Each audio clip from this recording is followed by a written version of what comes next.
Bollaram municipal పరిధిలోని వివిధ వార్డులలో 46 కోట్ల 50 లక్షల రూపాయల అంచనా వ్యయంతో చేపట్టనున్న CC road, under ground drainage పనులకు శంకుస్థాపన చేసిన పటాన్చెరు ఎమ్మెల్యే గూడెం మహిపాల్ రెడ్డి పలు కాలనీలలో పూర్తయిన రోడ్లను ప్రారంభించారు. అనంతరం 26 కోట్ల 50 లక్షల రూపాయలతో జలమండలి ద్వారా నిర్మించిన రిజర్వాయర్ల నుండి ఇంటింటికి మంచినీటి సరఫరా వ్యవస్థను ప్రారంభించడంతో పాటు పంప్ హౌస్ను ప్రారంభించారు.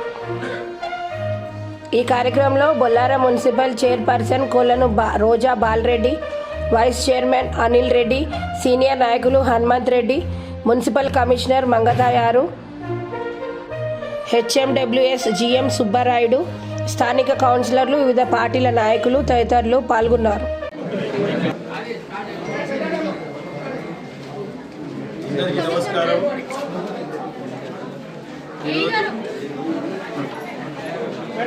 అందరికీ నమస్కారం. ఈరోజు బొల్లారం మున్సిపల్ పరిధిలో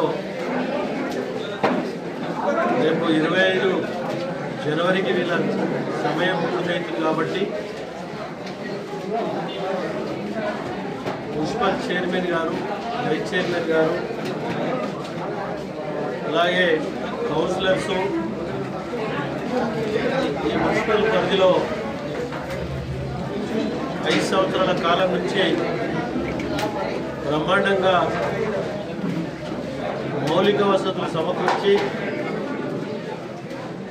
ఈ ప్రాంత ప్రజలకు ఎటువంటి ఇబ్బంది లేకుండా అభివృద్ధి చేయడం జరిగిందని మీ అందరికీ తెలియజేస్తూ ఉన్నాను. దాన్ని దృష్టిలో పెట్టుకొని ఈరోజు బొల్లారం అంటే ఇండస్ట్రీ ఏరియా, పొల్యూషన్ ఏరియా. ఈ 10-15 సంవత్సరాల సంది పొల్యూషన్ గిట బాగా తగ్గడం జరిగింది. డ్రింకింగ్ వాటర్ చాలా ముఖ్యమైన అంశము. మిషన్ భగీరథలో మనకు 26 కోట్ల రూపాయలతోటి ఓన్లీ బొల్లారం మున్సిపాలిటీకి రిజర్వాయర్లు, అలాగే సంపులు, పైప్ లైన్స్, హౌస్ కనెక్షన్స్ అన్నీ ఇవ్వడం జరిగిందని మీ అందరికీ తెలియజేస్తూ ఉన్నాను. అలాగే మున్సిపల్ జనరల్ ఫండ్ నుంచి 22 కోట్ల రూపాయలు, drains, roads,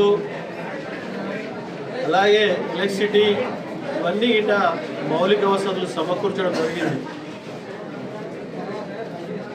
machine Bhagiratha general fund 48 కోట్ల రూపాయలు. మనకు చాలా రోజుల సంది పెండింగ్ ఉన్న టీఎఫ్ఐడిసి 15 కోట్ల రూపాయలు నిన్నగాక మొన్ననే రిలీజ్ చేయడం జరిగింది. దాంతోపాటు 6 కోట్ల 40 లక్షల రూపాయలు స్టాంప్ డ్యూటీ అమౌంట్ గిట ఈ వారం రోజుల్లో రిలీజ్ చేసుకోవడం జరిగింది. మొత్తము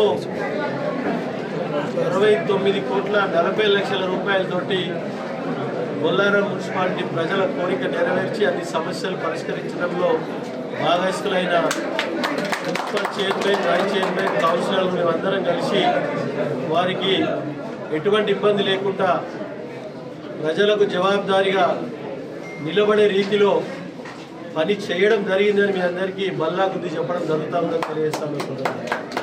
కాబట్టి రాబో కాలంలో గిట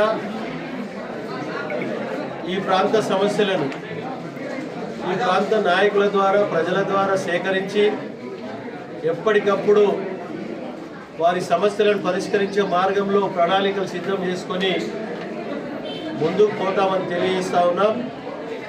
దాంతోపాటు రేపు తెల్లాపూర్ మున్సిపాలిటీ 23, 24 ఏమో అమీన్పూర్ మున్సిపాలిటీ కొత్తగా విలీనమైన గ్రామాలతో సహా సేమ్ ఇదే విధంగా mission Bhagiratha, municipal general fund ఇవన్నీ గిట